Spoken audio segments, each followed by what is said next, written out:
तो एक तरफ नीट पेपर लीक की वजह से डॉक्टर बनने वाले लाखों मेहनती छात्रों को काफी परेशानी उठानी पड़ी है, तो वहीं अब सीबीएसई के तहत 12वीं में पढ़ने वाले छात्र एक नए नियम से काफी परेशान हैं।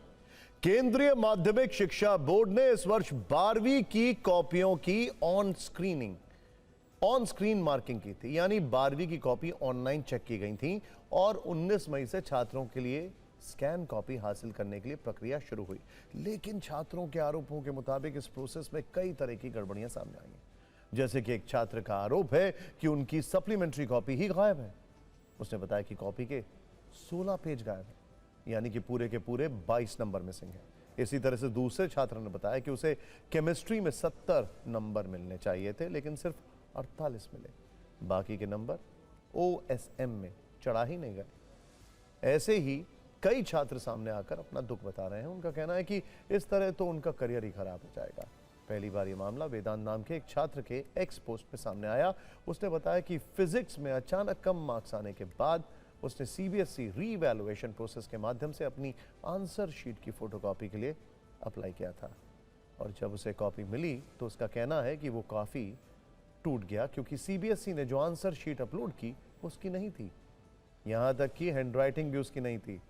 उस छात्र के इसी दावे के बाद हड़कंप मच गया। सोशल मीडिया पर कई लोगों ने उसे ट्रोल भी किया, लेकिन अब OSM में गड़बड़ी की खबरों के बीच सीबीएसई हरकत में है। सीबीएसई से जुड़े सूत्रों के मुताबिक 12वीं क्लास के छात्र वेदांत की वायरल सोशल मीडिया पोस्ट से जुड़ा मामला टॉप प्रायोरिटी पर लिया गया।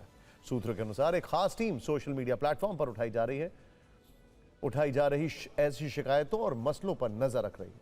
अब सुनिए TV9 पर सीबीएसई की OSM प्रणाली पर सवाल उठाते हुए कुछ छात्र और एक्सपर्ट्स क्या कह रहे हैं।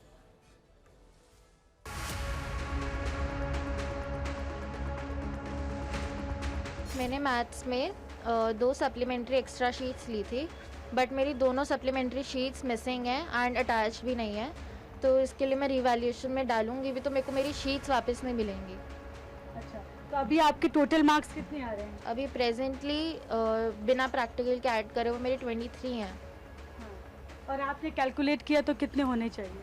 अभी अगर मैं जितना मेरे को प्रेजेंट पेपर मिला है उसके अकॉर्डिंग मेरे 27.5 होने चाहिए। सप्लीमेंट्री शीट्स लिखा है, हाँ। बट लास्ट में मेरे ये पूरा पेपर है एंड लास्ट में मेरा क्वेश्चन बस लास्ट में छूट गया। कोई भी सप्लीमेंट्री अटैच नहीं है, दोनों सप्लीमेंट्री मिसिंग है। दोनों मिसिंग हैं। कई बच्चों की शिकायत ये है कि सप्लीमेंट्री शीट जो लगाई थी वो आई नहीं है। मतलब जो सेकंड कॉपी लेते हैं बहुत सारे स्टूडेंट, वो कॉपी नहीं आई है। हाँ, जो एडिशनल है। तो अब एक बच्चे से बात हुई, उसके 45 में से 44 नंबर दिख रहे हैं। तो यानी बाकी जो कॉपी है उसने 3 सप्लीमेंट्री शीट लगाई, उस बच्चे के मैथ्स में वो 3 सप्लीमेंट्री शीट नहीं है। एक जो बच्चे का सभी देख रहे हैं कि आंसर शीट ही अदल बदल हो गई। और बच्चों के नंबर कम क्यों आए? क्योंकि जो चेकिंग है वही प्रॉपर नहीं हुई। अगर आपने जल्दबाजी नहीं की होती, हफ्ता 10 दिन और लगा लेते, तो अभी ये जो रायता फैला हुआ है ये नहीं फैलता। और अब बच्चों के साथ जस्टिस होना चाहिए। अब ये मामला सिर्फ छात्रों तक सीमित नहीं है, बल्कि इस पर विपक्ष भी आक्रामक हो गया है।